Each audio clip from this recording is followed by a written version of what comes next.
Oh, there it is. All right.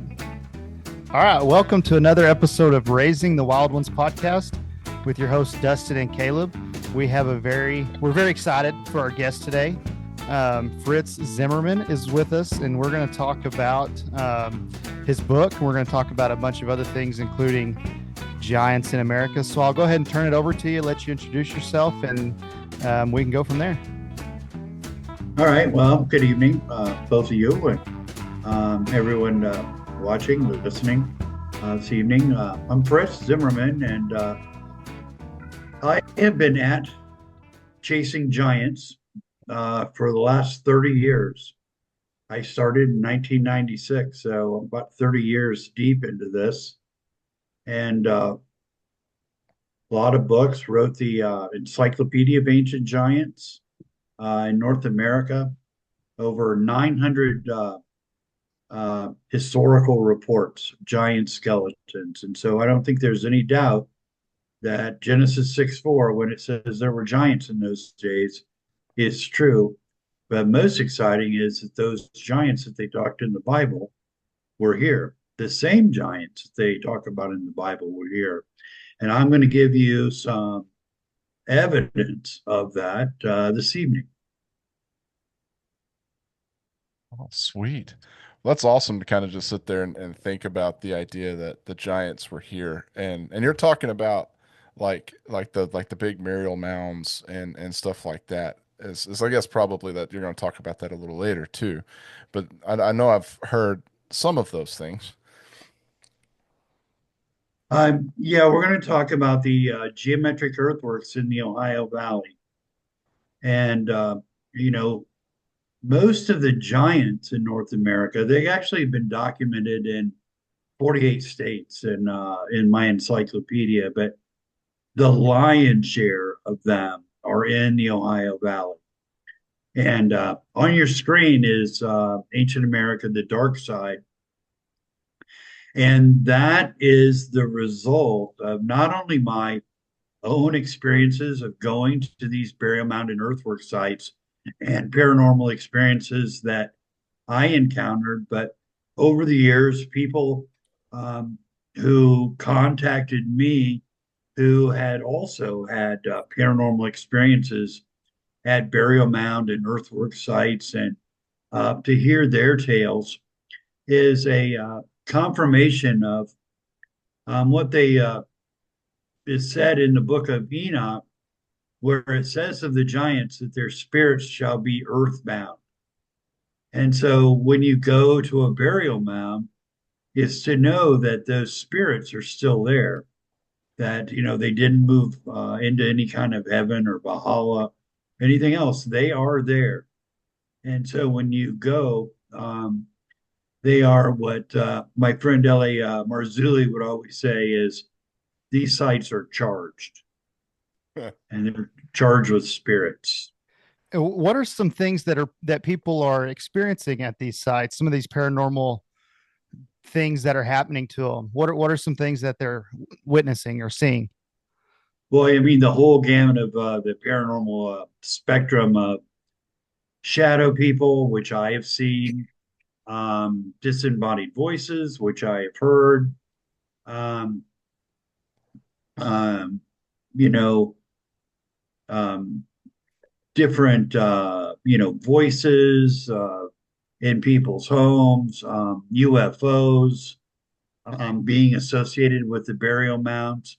In a couple of cases, actually on Wednesday, I'm being hypnotized through regression therapy because I was at a conference speaking in 2012 after my first books were published. That was the Nephilim Chronicles, Fallen Angels in the Ohio Valley, and the Nephilim Chronicles, A Travel Guide to the Ancient Ruins in the Ohio Valley.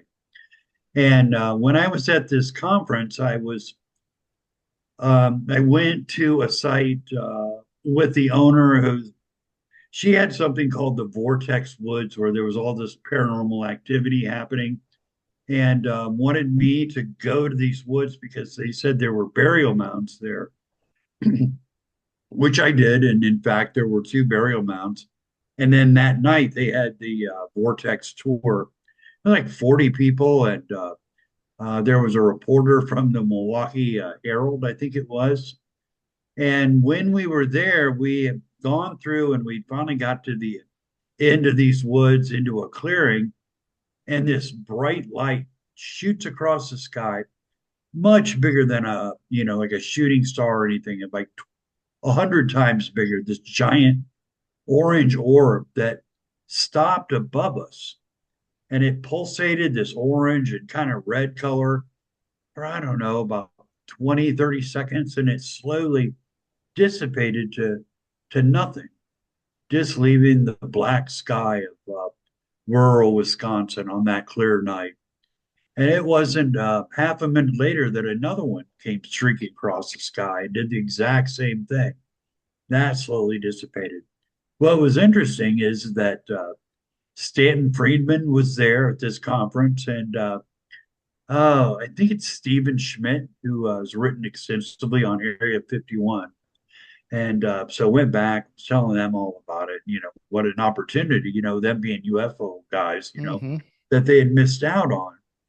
And the next night on our way home, I was with another author that lives in Fort Wayne. So I wrote at this conference with him. And on the way home, we turned down a road, and the sign said that we were 7 miles from I-30, and I-30 goes across the country. But then that was a road home. And I mentioned to him, I said, well, I'll be home in 2 hours. It was 11 o'clock at that time. I said, I'll be home by 1. Well, the next thing you know, the sky had gone from, kind of light where we were going by Valpo, and we were dark again. And I looked at the clock in the truck, and it was 1 o'clock in the morning. Rick, your clock, I think it's messed up. I said, it was just 11. Now it's 1. All right, well, they're ones, right? Maybe we missed something. So I checked my phone as I'd done earlier. I said, no, Rick, it's 1 o'clock in the morning. I looked at his phone. It was 1 o'clock in the morning. Well, it turns out that from where we were to where we noticed that it was 1 o'clock in the morning, we had jumped over I-30 and we're 12 miles further down the road. Couldn't understand it. And we went down the road. We hit SR-14. That's a road that goes to Fort Wayne to the south. So I was like, we're too far south. I mean, how the heck did we get down to 114? So we turned around, drove back on the same road we were. 13, 14 miles later, once we, driven towards 114, I guess it would have been about 16 miles. We hit I-30. And not only did we hit I-30, but the Porter County Airport was right there. And, when you drive by an airport, you see that sea of blue lights. Mm-hmm. Correct. And pass this. There's no way we could have passed this. Man. I was freaked out. He was freaked out even more than I was. He's kind of a scientific kind of guy. So he couldn't understand it. It really upset him on the 2 hours home, because he couldn't understand it. Neither could I. I mean, how could we go from here to there? 2 hours have gone by that we couldn't account for, 12 miles that we couldn't account for. So on Wednesday, I'm going this regressive hypnosis to see if I can recollect anything about what happened. So be interesting.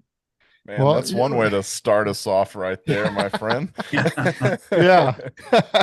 Real quick, what are your thoughts? What do you think it was? Maybe it was related to the sighting you had earlier, or maybe it was completely unrelated, but I guess real quick.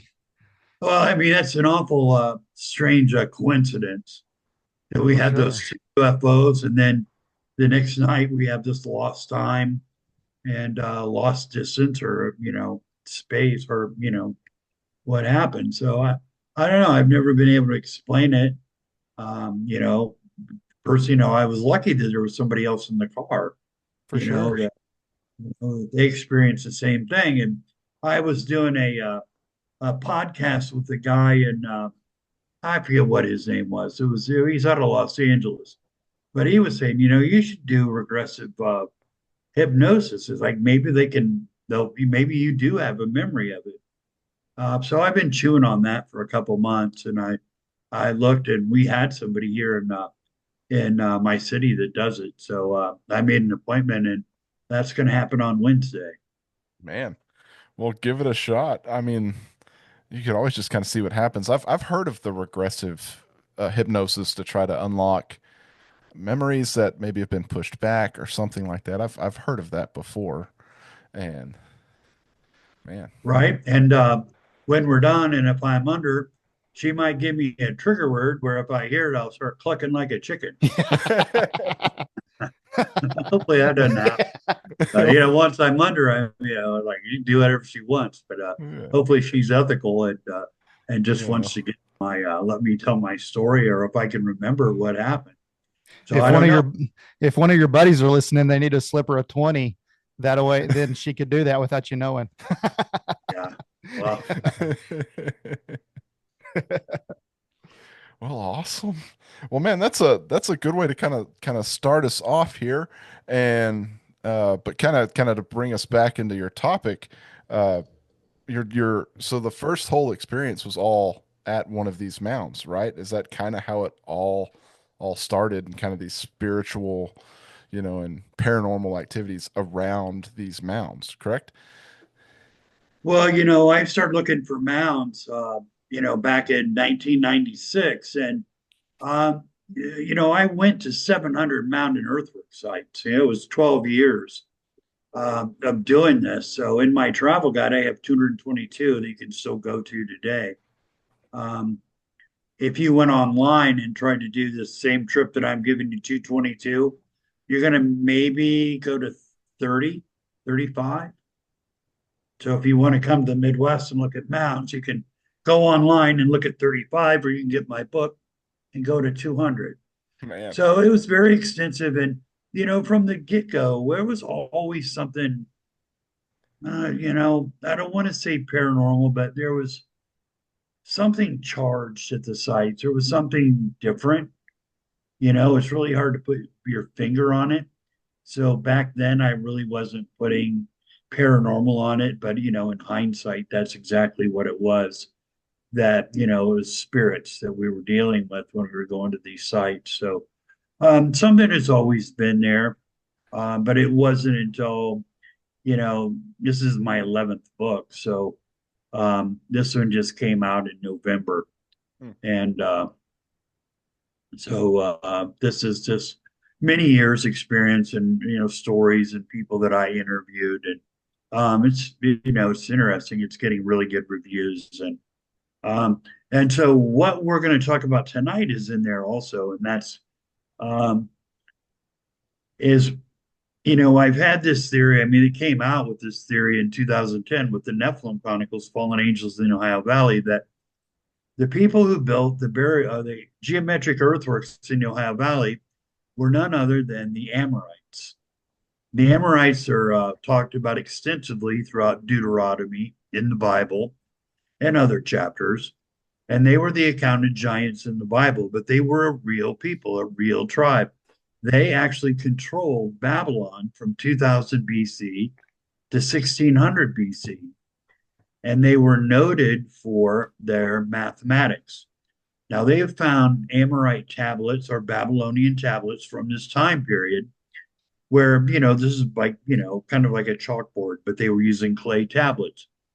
But their trigonometry, trigonometry that they were doing was actually as advanced, or, and some people say more advanced than the advanced trigonometry of today. So that's what we're dealing. So we're dealing with a people that was advanced. They were surveyors, because many of the tablets, there's land. Put the opposite on that that image. my Um, bad. you're good. You're good. I noticed on this picture, I teach survey. I'm a high school teacher and I teach surveying and the 3-4-5 method on here, but with the Pythagorean theorem in these line up, which I'm sure you're going to get into. That's crazy that those line up that Right. And just like that. what we're looking at here is the Newark, Ohio earthworks, circle in the octagon, and then the hinge is there in the lower right. But using true north, which you can see coming out of five, number five there, So this is a map drawn by Squire and Davis, 1830s, in the ancient monuments of the Mississippi Valley. And see that line coming up? That's true north. So you see that Okay. that Yeah. true north is the number four of the Pythagorean theory. So it's true north. So a line from the middle of the octagon to the middle of the hinge or the circle there in the lower right, and then using east west, it's going to give you your 3, 4, 5 Pythagorean triangle, and that's how these earthworks were laid out using a Pythagorean triangle. Now, keep in mind that the Amorites in Babylon had the Pythagorean theorem 1,000 years before the Greek Pythagorean had discovered it. So it was a rediscovered knowledge, not him coming up with it for the first time. So the Amorites have it, and then we have we have it showing up here within these earthworks. Now, this isn't an isolated case. I don't have that graphic, but Ball State University um, had looked at another rectangular earthwork here in Indiana, down in Winchester, and that was constructed using Pythagorean triangles. So this isn't a one-off; it's duplicated. So this isn't serendipitous by any means. So we do have other instances where the people that were doing this were using the Pythagorean triangle in the construction. Yeah, because if this happens once, which that would be probably the chances of this happening once is probably pretty crazy, but happening twice, it's Oh, it's yeah. it's happening on purpose at that point. Yes. Yes. Yeah.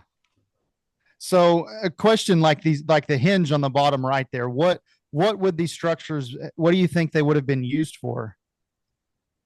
Okay. I'm going to give actual photographic evidence of the hinge. But now, when you look at the octagon, I thought about putting this graphic in. I didn't. Now, that's an octagon. Now, all 8 of those openings align to um, lunar standstills. Now, the moon moves from north to south in the sky, and it takes 18.6 years for these lunar standstills from northernmost maximum moonrise, northern maximum moon set, moonrise to the south, but bing, bing, bing, it's like 8 of them. So every one of those gateways is aligned to a lunar standstill over the course of 18.6 years. So this is a big calendar, amongst other things. Okay. Okay. Wow. Interesting. Huh. And you want to explain to people what the Pythagorean, what 3 squared plus 4 squared is 5 squared? Do you want to do that, Caleb, since you're the mathematician? Why don't you Oh, you're a explain to them? math whiz, Sure. Caleb. Yeah. So using the Pythagorean theorem, like I teach this with students. Like, let's say we're going to build, we're gonna pour a concrete foundation for a building, and we're working on getting the corner square. You can say, well, if I measure 3 foot this way and 4 feet this way, the hypotenuse of it's going to be 5 feet. So that's just a simple way that today people use it as far as building a structure. But so for instance, but for this, the Pythagorean triangle basically says if, one side for a 90-degree triangle, if one side's 3 foot, it could be 30 feet, it could be 300 feet. And then like a squared plus b squared equals c squared. So a squared is 3, b squared is 4, then c squared would equal 5. So it's just a way that to make basically for a right triangle, so you can help build, an easy way to build structures and make sure things are square. Correct. Now, the question we're going to always ask ourselves in this presentation, why would Native Americans do this? I mean, nothing against the Native Americans, but why would they have the Pythagorean theorem? Why would they use it? And that's what's interesting. You think, if they're building, say, some sort of a structure based off of the lunar calendar, yeah, you're like, wow, why would they? Yeah, I don't know. I'm trying to think here what a good reason would be, but yeah, it's interesting that they can do that, and even back then. So what date do you think these were constructed? Well, now there is, because we're dealing with universities, so we're dealing with woke. We're dealing with woke theories and the maintenance of woke theories. There was an excavation done by the Ohio Historical Connection, and they had carbon 14 from the hinge, and it dated 800 BC. But archaeologists don't like to put the beginning of who they call the Adena to about 200 BC. So they just didn't publish it. So they Hmm. found some other carbon little also that went around 200 BC. So that's what they published. Well, that's how universities work. It's make your hypothesis and then find evidence to prove your hypothesis, which is opposite of what they're supposed to be doing. Yeah. So we could go as early as 800 BC on this. And how far? So like, let's say the hypotenuse there. How far is that? Is that 5 miles, or is that like No. what's the distance there? Um, okay. The diameter of the circle that is attached to I don't think I have this in an image, but the circle attached to the octagon, the diameter of that is 1,050 feet. So from the circle to the other circle to the hinge is 6 times 1050, and from the octagon to the square that's adjacent to the circle is also 6 times 1050. So what we're looking at, a little over a mile and a quarter, I guess. Okay. So those were measured out. I mean, those are exact measurements, circle to circle, octagon to square. So those were measured out based on the diameter of the circle. And an archaeologist might go, well, they use string. It's like, don't do that. Yeah, be a long string. Be a Oh long yeah. string. Oh yeah. That'll be a really So long could Long you? string. string over, rolling terrain. There's no way you could get that accurate unless you were surveying. Yes. And could you explain real quick what the hinge actually is for those listening that can't look at the picture here? And Yes, and yeah. I'll show you some photos of what this hinge is and what it does. Okay. But okay, hinge. Now you all know Stonehenge. Well, you know the stones, right? Well, around those stones is a circular earthwork with an interior ditch and an outer wall and a gateway. And in this case, the gateway at Stonehenge is aligned to the summer solstice sunrise, as most hinges are aligned to solar events. So when I say hinge, I'm not talking about the stones, I'm talking about the earthwork that goes around it. Hmm. Okay. Circular earthwork, interior ditch, outer wall, gateway aligned to a solar event. Okay. Okay. And it And looks I like mean, these two hinges are lined up, pointing basically in the exact same direction as well. Like they seem to be lined up very well. Right now, the lower right, that's a hinge, but the circle and octagon, those are not hinges. Okay. All right. Okay. Yeah. So let's go to the next screen over here. All that right, one now right there. this is a little harder to tell. Now, do you see that triangle in there? Can you make that a little bigger? There we go. Okay. Now, from the middle of the octagon, now let me give you an idea of the size of the circle and the octagon. See how you see those lines of rows of trees?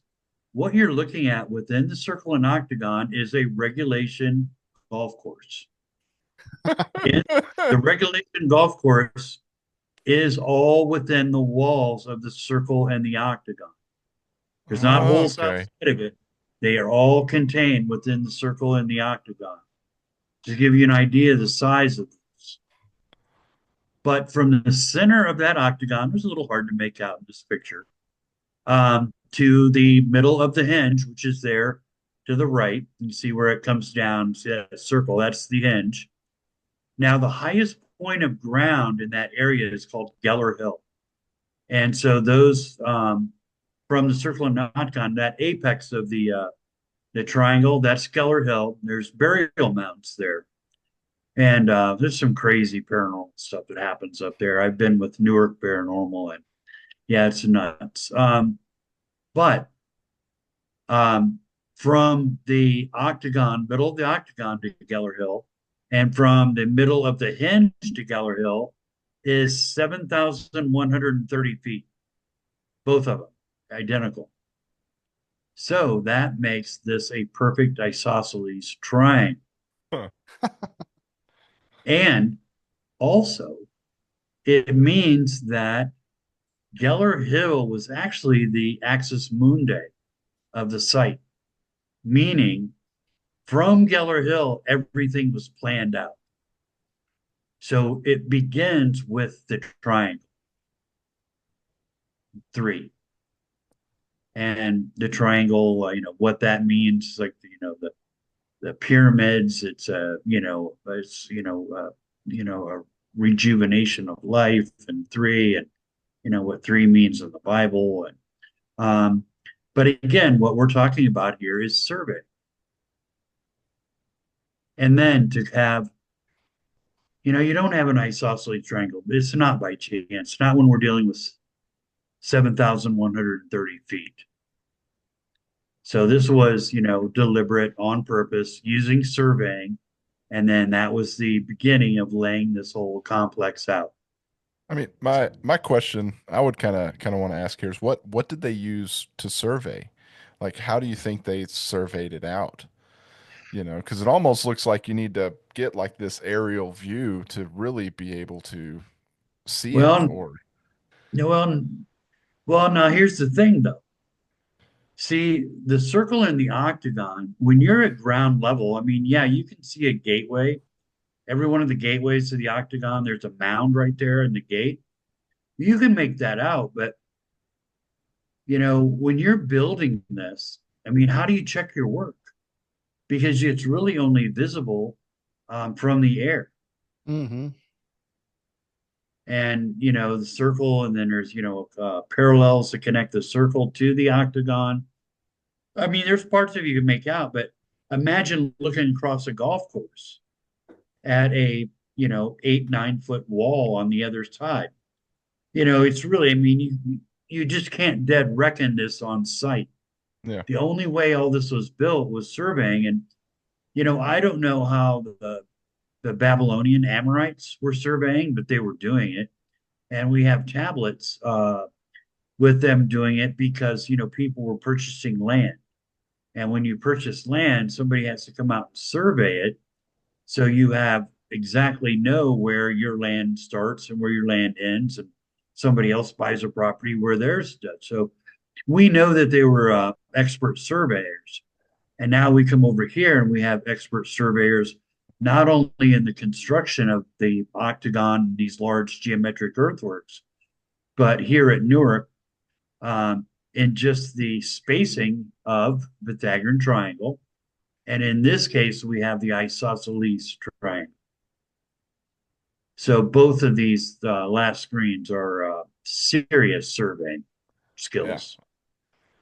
I mean, it really sounds like it. I mean, I, my dad actually works for the USDA, and I've done some surveying with him, and even that, I mean, it was all GPS monitored stuff like that, where you're making points on a map. It's like, and then you look at this and think, okay, people were doing this, way back then, and then you sit there and you kind of think about that question you posed earlier: is why would the Native Americans, want to do this, or why did they do this, Why would they and care? why I would they mean, care about it? Yeah. where is this within their religious canons? I mean, what can we garner from today's religion of Native Americans to say, yeah, this is what they were doing? That the triangle was, like the most important, image, or geometric image. Well, geometric anything, really doesn't exist. Hmm. So anyway, this is just another instance where you're going to have to question the origins of this earthwork complex. So this earthwork complex and these geometric earthworks are all over the Ohio Valley, but we're just going to concentrate on this one today. But I get into a deep dive in Ancient America, the dark side. I really do a deep side of everything. There's more. There's far more than to this than what we're going to cover here in this short hours. But yeah, let's just go to the next one. See what we have. Okay, this is where it gets crazy. It's color coded. Color coded. Now, in the ancient geometer's art, there's something called the sacred marriage of opposites. And that is a sacred marriage of the male god, sun god generally, and the female lunar or earth goddess. They represented the male sun with the circle, and that is the spiritual. The female goddess or earth goddess was represented by this square, and that is the material. Mathematically, the square, we deal with whole numbers, but the circle can only be measured by fractions. And the greatest art of the geometer was to represent this sacred marriage was by what they call squaring the circle. Caleb, which mathematically cannot be done, but you can make a square and a circle that have equal areas. Like I said, one you're dealing with fractions, the other dealing with whole numbers.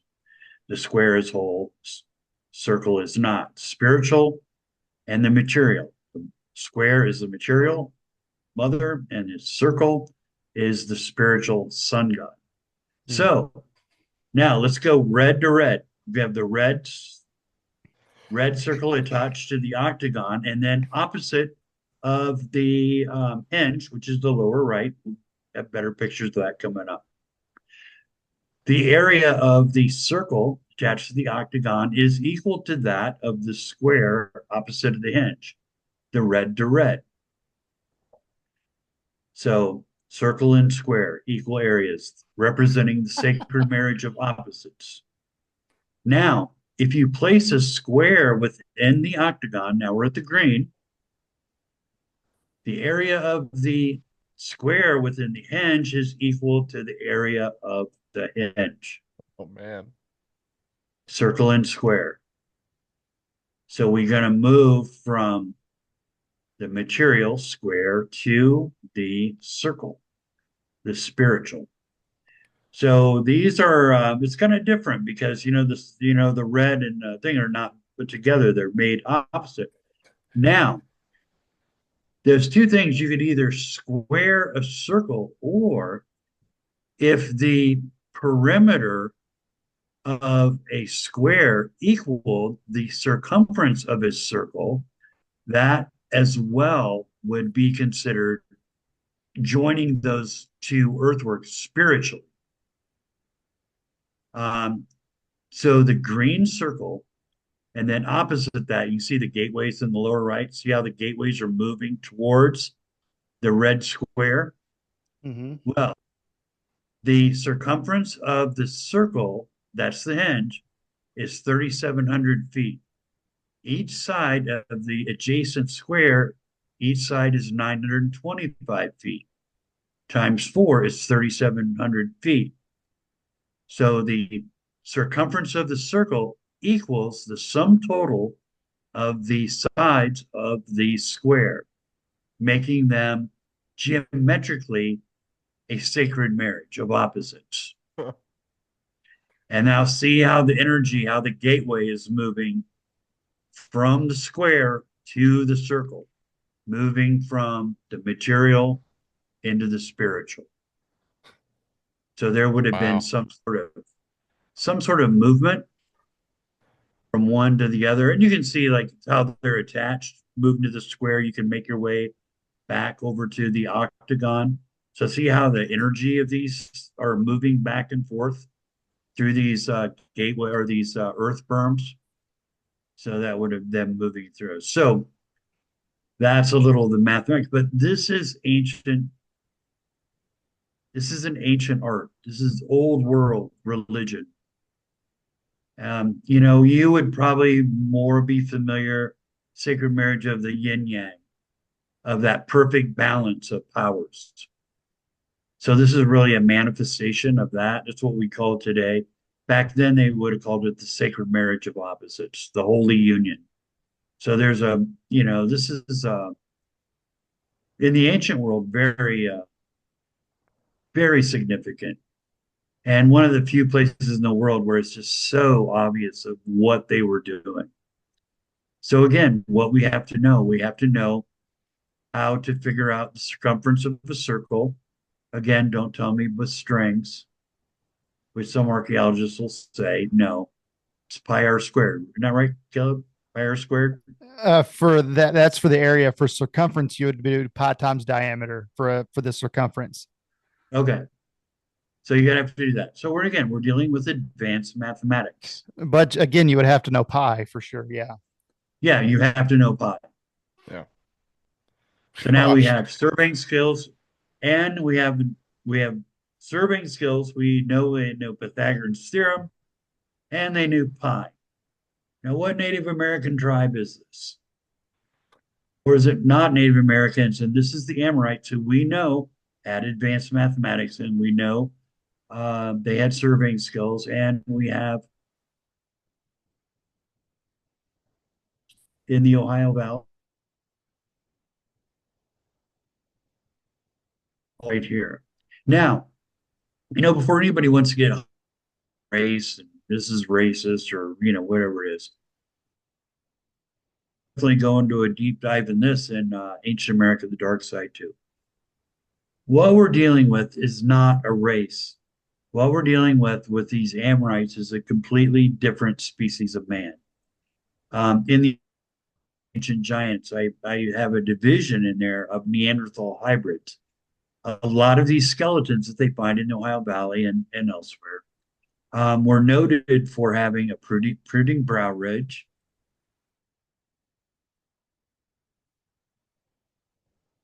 that would be more indicative of an archaic skull, somewhat even almost Neanderthalish, especially with the fact that months. And that is kind of what it implies. There's kind of a round fissure that goes around the back of the head, and that is where the bun is. But it was more indicative of a Neanderthal, would have an occipital bun, and it would not show up in a modern Homo sapien. And like I said, we could talk an hour just about, skull types, but we're talking about a different species. And in the Bible, it says of the giants, there were giants in those days, and also after that, the sons of man saw the daughters of men, or the sons of God saw the daughters of men. That is the root of the giants. So even the Bible refers to these not being entirely human, but a hybrid race. And I can real quick read in, and this is in Amos where it talks about the Amorites, and it says, which it's talking about God. It says, "Yet it was I who destroyed the Amorite before them, whose height was like the height of cedars, and he was as strong as the oaks." So that's an example where it talks about the Amorites, being giants um, or being very large for sure. Yeah, not as, cedars, it's a little bit elaboration, because really the largest giant you're going to find was about 9'7", 9'8". So when you see accounts where it's like 12 foot, 15 foot, 18 foot, no, no, no, no, those are just made up. About 9 foot. Even Og, who was in Bashan, Og was an Amorite, right? And Og's bedstead, I've read some different interpretations of that, but I think 9.5 foot would certainly be more um, in in parallel to what we're going to find in the Ohio Valley, because 9.5 foot was the largest, and that could have been Og. Og, interesting because he's far more of, your life than most people realize. I mean, they just think it's some small character in the Bible, but he really affected a lot of our etymology of words. That Og was the all-knowing eye in the sky is where we get ogle or to goggle or to be googly-eyed. And every time you get on the internet and you Google something, is a reference to Og. That Og was all That's interesting. that Og was all knowing is where we get the word cognizant. There's a lot of words, and in uh, Nephilim Chronicles, Fallen Angels in the Ohio Valley, I have a whole chapter on the etymology of Og, of all the different words that we use today. That Og was a lived-in keg is where we get the word troglodyte. That he was ugly, and these men had different faces that were so different than what we know today, is where we get the word ugsome. And that is a word derived from Og. And it's also derived from how strange these people looked opposed to other men in that region. So there is some tracking down of some of this we can do just through language. So anyway, My question I was kind of thinking about is, do you think the Amorites like built these things just completely by themselves, or did they build these things with the Native Americans' help? Like, not necessarily yes, the they help, did. but like they were the mind that figured out and told them all, like, you do this, you do that, you do this, you do that, or is that kind of what we're And talking it's about kind here? of like I don't know if y'all seen those AI generated videos where it's like the giants are helping the Egyptians make the pyramids. It's so you kind of Oh. your thought kind of reminded me of that.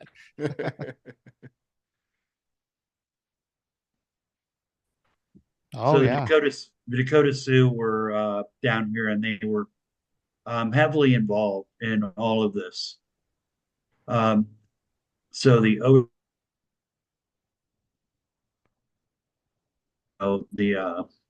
Kansas, I could see Mandan, all the Dakota Sioux, and their history is that they were living in the Ohio Valley at one time, and the Algonquin history places the Dakota Sioux down here also. So I don't want to say that this is, it was all Amorites, because the Dakota Sioux were involved in all this as well. And they would eventually become platform mound builders. And so Cahokia and a lot of the platform mounds you're going to find throughout the Midwest were takes the Dakota Sioux from 300 BC all the way up to about 1400 AD. So this is their legacy right here as well.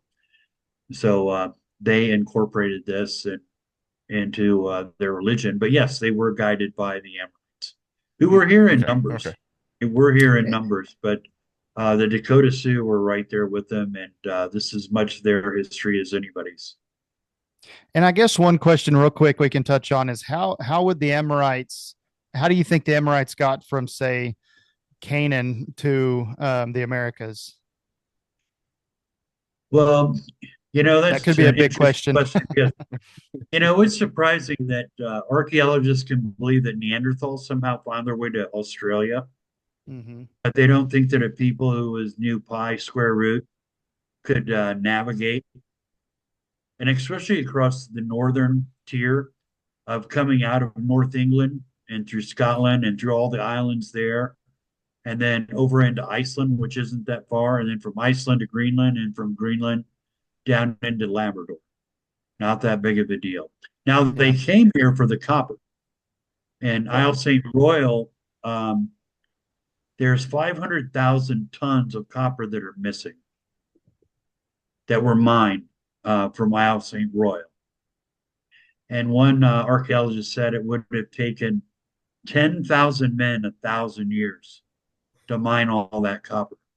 And what's also interesting, if you look up something called the old copper culture and you look at their weapons, they transitioned from tang weapons to sockets. And the socket was developed in 1500 BC. And it was a significant military advantage when they came out with the socket to hold a spear opposed to a tang, which is a long thing coming out of a spear that you would have to haft onto a spearhead. Now, with a socket, it would just fit onto there. And, the harder you push it, and it's something we still use today with your garden hose and your shovels and everything else. So it was a unique advantage. So you look at these weapons with the copper culture, they moved from the tang to the socket, just like they did in the Middle East. The sockets had rivets, even to secure them more. Rivets developed in the Middle East, and we have them over here. We have them at the same time period. That's something you can look at on your own. So, but yeah, they came over here originally for the same reason anybody does anything, for money.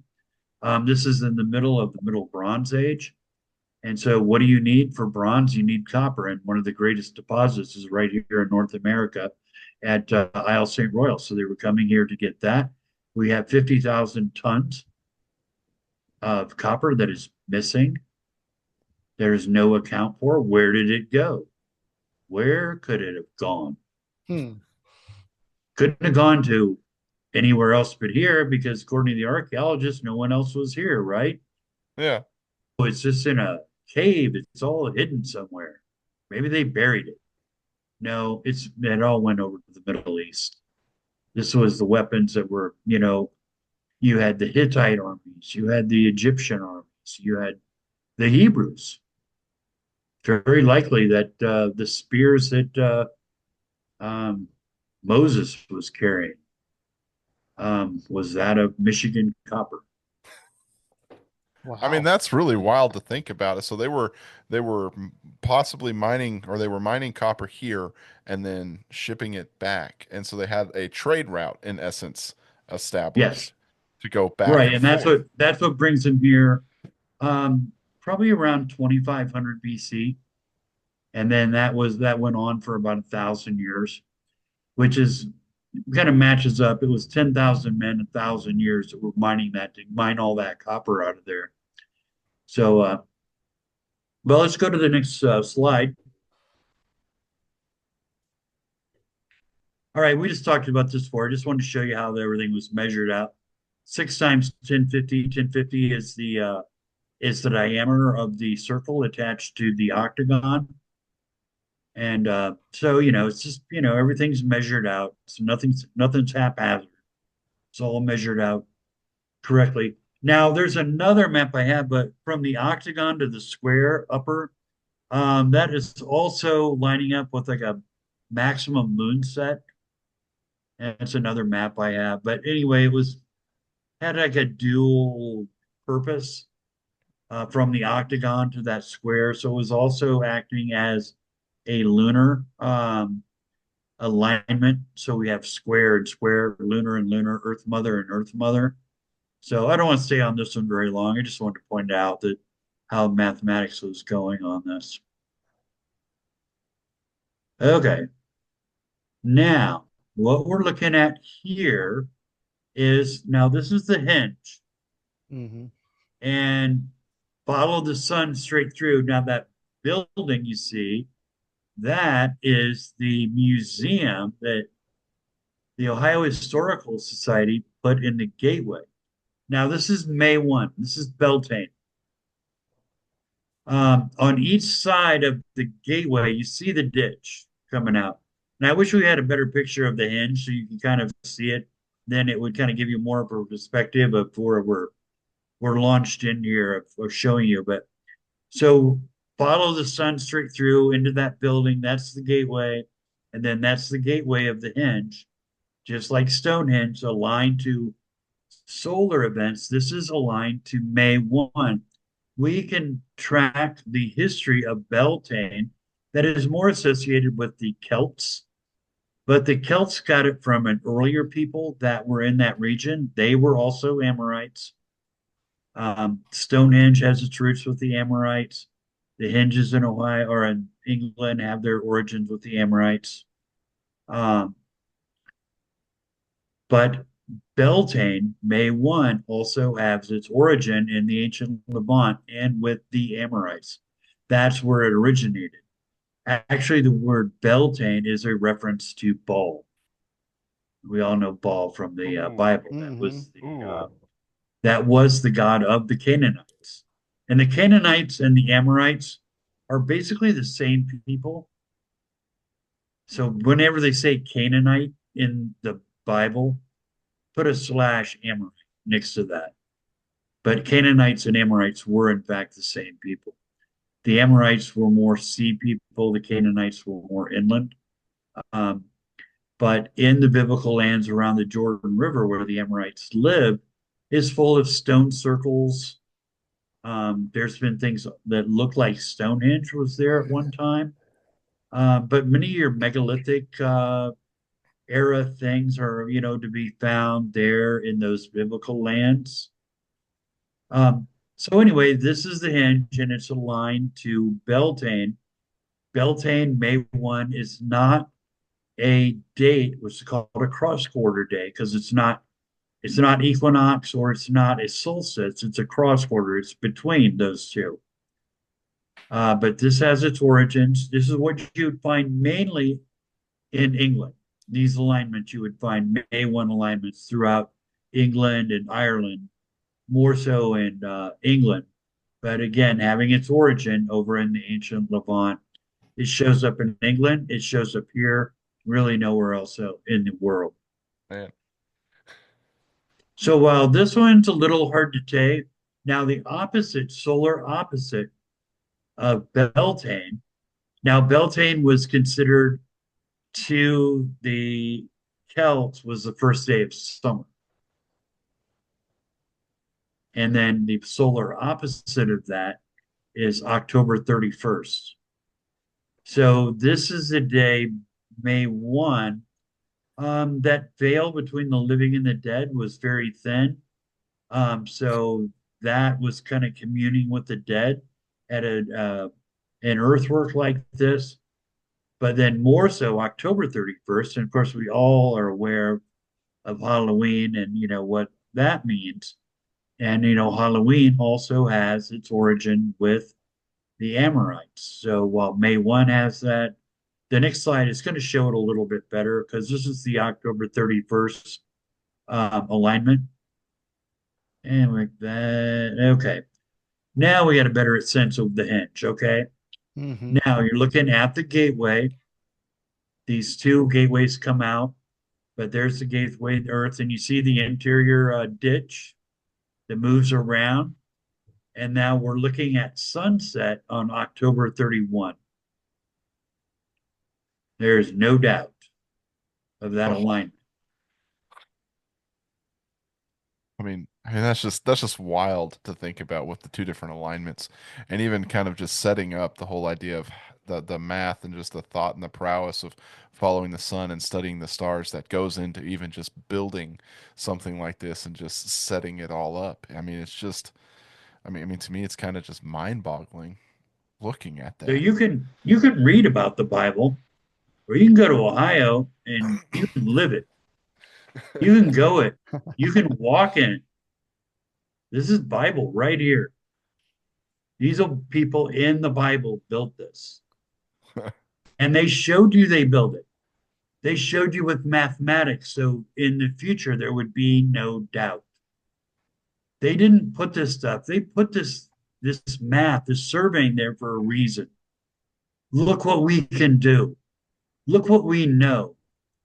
Because in the book of Enoch, it says that the giants were given secrets by the sons of God. And these are the secrets, this math, this advanced mathematics. And they're showing it to you. And now on October 31 and May 1, but October 31, when this is taken at sunset, not sunrise, sunset, is when the veil between the living and the dead is at its thinnest. This is where the Amorites are here. They're at this earthwork. on So you October. you mentioned just a minute ago. So you said something about Halloween and the Amorites are connected in a way. So what's that connection with the October 31st? What is that connection? Well, in the we can go and we get more so from the Celts is that on October 31st, the veil between the living and the dead is at its thinnest. And so the Celts, so that the dead would not bother you, you would disguise yourself. So that's why people wear costumes on Halloween. It's to throw the spirits off that might be looking for you. So that's the purpose of a disguise was to evade spirits because now the spirits are set free. But they had to have a temple like this where that veil could be broken and they could move into this world. That's the purpose of this earth. So So you're it saying so the spirits would have a veil and a way to come into a this doorway. a It's a doorway. doorway. Okay. Yeah, Wow. Okay. and that So, gate. Now, what's interesting is I was involved. I was shooting, ancient paranormal this last winter, and unfortunately ran into like the coldest winter ever. We got delayed, but we did some paranormal investigation at this earth, which I know you're not supposed to do, but I did anyway. Um, but, and if I don't prove this, who else is going to, right? So I get a little bit of a pass. Um, Now the activity is on the outside of the earthwork. Once you go in, it gets clean. And the only thing we had was it was an ovulus, and the only thing that would come up was an arrow. And I never could figure that out, but the arrow is saying it's like nothing's going to be in here. This is all sacred ground. That interior is all sacred ground. Everything is being pushed through that gateway. But outside of this gateway is where all hell's breaking loose. That's where the spirits are coming out. Not inside, outside. They're hmm. all coming out. And So, oh no, all I was going to say is, was there something that, when they finished building this earthwork, was there something that they would do to like, almost like a ceremony type stuff that they would do on a regular basis to continue, continue it working, or is it just kind of one of those things that once it was built, it's just there and it just operates? yeah, well, they would have come, probably, every October 31st, every May 1st. They would have come for the lunar event, to the octagon. But I think they would have come here, to pray to their ancestors. See, they were in ancestral worship. That's what the burial mounds. You would build a burial mound, and a lot of times there were charnel houses and there were cremations. Sometimes in a burial mound there might be two people, and other there might be hundreds, maybe 1,000 people that were cremated in one of them. But with the ancestral worship, you worship at the burial mound to your ancestors, not as your relative, but as a collective of the dead. The dead was a collective. So you would come and you would worship this collective of the dead, not any individual person. Because once they were buried in the mound, they no longer were individuals, they were part of a collective. And this collective would grant you prosperity and, some other things, that you would pray for. So you wouldn't be praying to a God, you'd be praying to your ancestors. Hmm. And this was part of it. And this was uh, uh, a way for those spirits to come into this world. So that's what's happening here. Well, it's happening, while this photo is being taken. So, but like I said, this all goes to the Amorites, which they've shown what they're serving and the math. And then this is their religion, which we can take back of Salmon and, Beltane, May 1, October 31st, back to those people. And it's just more evidence. Well, like I said, you can go to Israel for Bible, sites, but or you can just go to Ohio.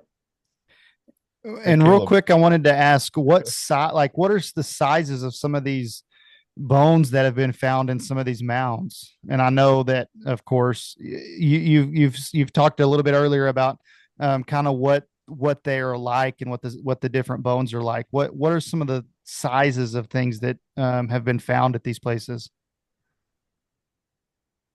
I started about 7 foot, and I think 9 foot 8 is the largest. But a lot of 8 footers, a lot of 7 footers, a lot of 8 footers, very few 9 footers. But around 7.5 foot would probably be, if you were driving like a bell curve, about 7.5 foot would probably be a good average. And so you say like, well, we have 7.5 foot today. Like, yeah, you do.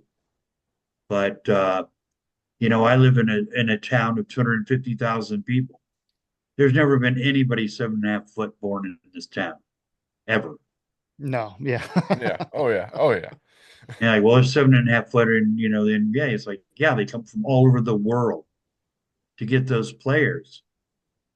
And well, for instance, in Charleston, West Virginia, and I have this in Ancient America, the Dark Side. Just in Charleston, West Virginia, I think there was seven skeletons, like 7 and 8 foot, and some the Smithsonian. Now, this is all descriptions from the Smithsonian.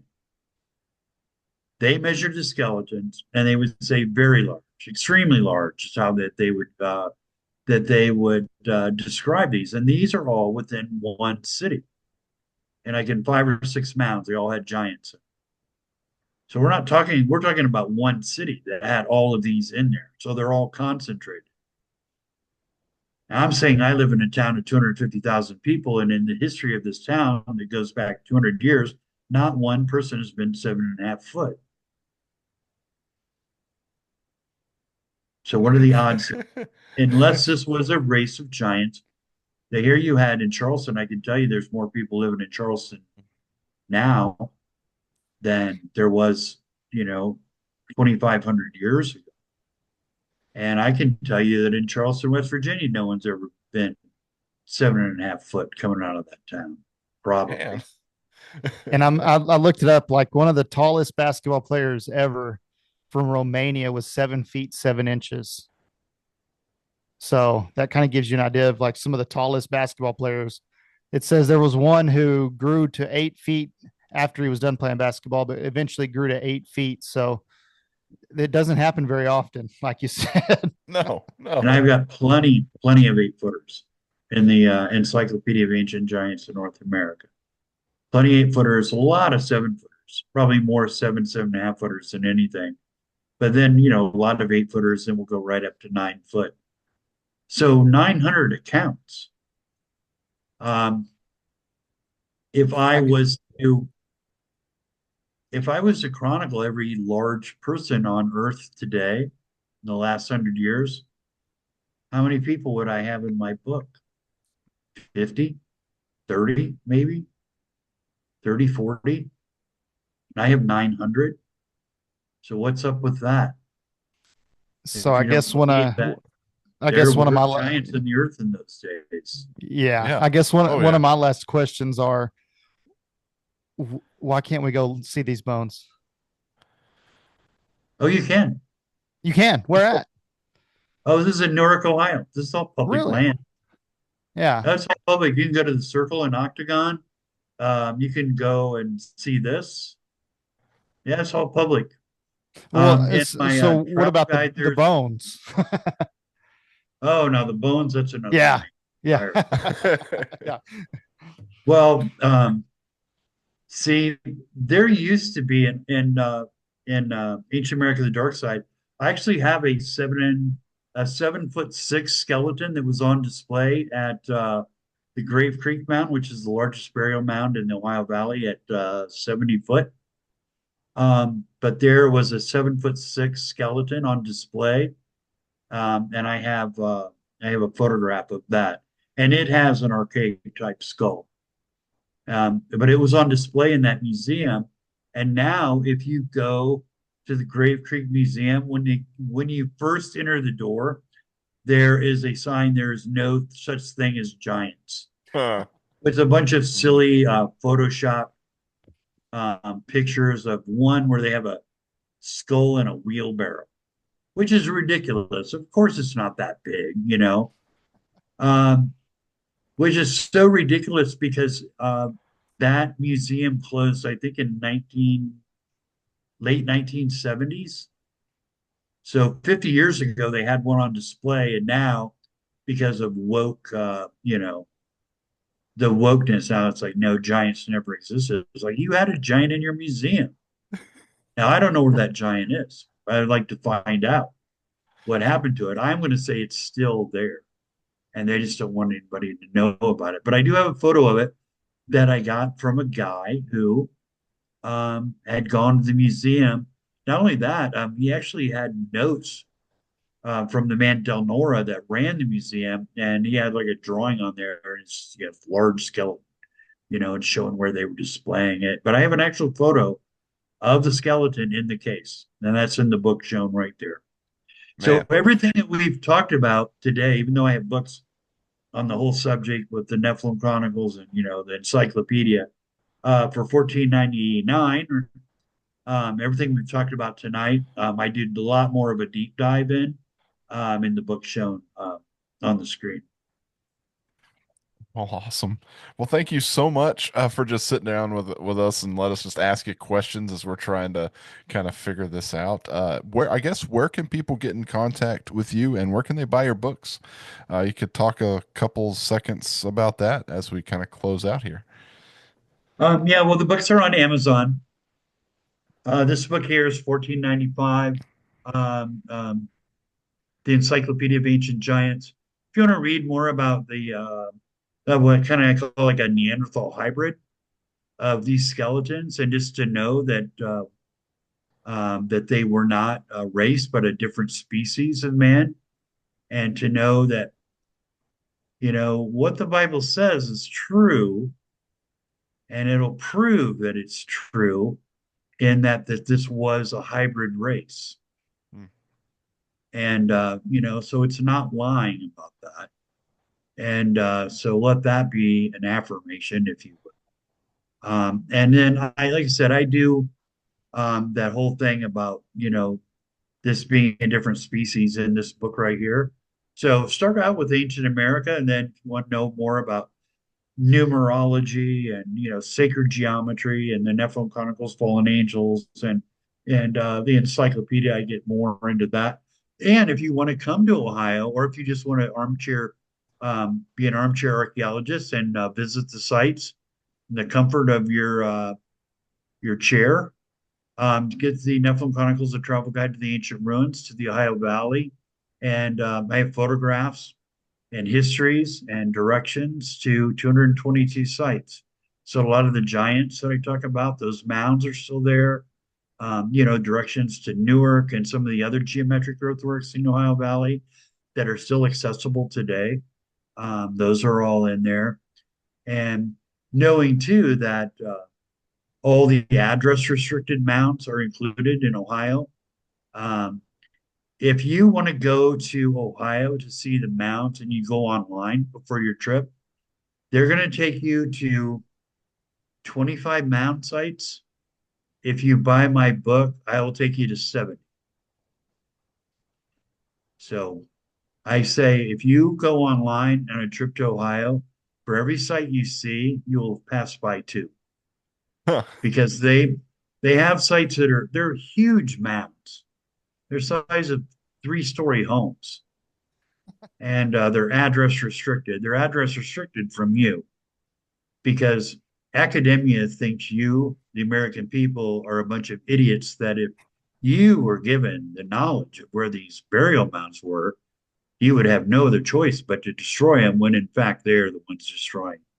So I lifted that veil of secrecy of address restricted, and now address restricted is just as simple as getting my books, and it's all revealed in there. And like I said, you can either go to them or you can just at least look at them. For the first time in history, there's an ancient world that is revealed in Man, that book. I will that say, is if you do ever find any giant bones and you're looking for a museum, we have a museum that will display them in Abilene, Texas. Yeah, the Creation Museum. We interviewed a few episodes ago. They would love to have something like that. Well, because of NAGPRA and because of, woke society, and, some of it I get, they don't want to put Native American bones on display, yeah. to have respect for, that. And, I did say that, the Amorites were there, but also the Dakota Sioux were there as well.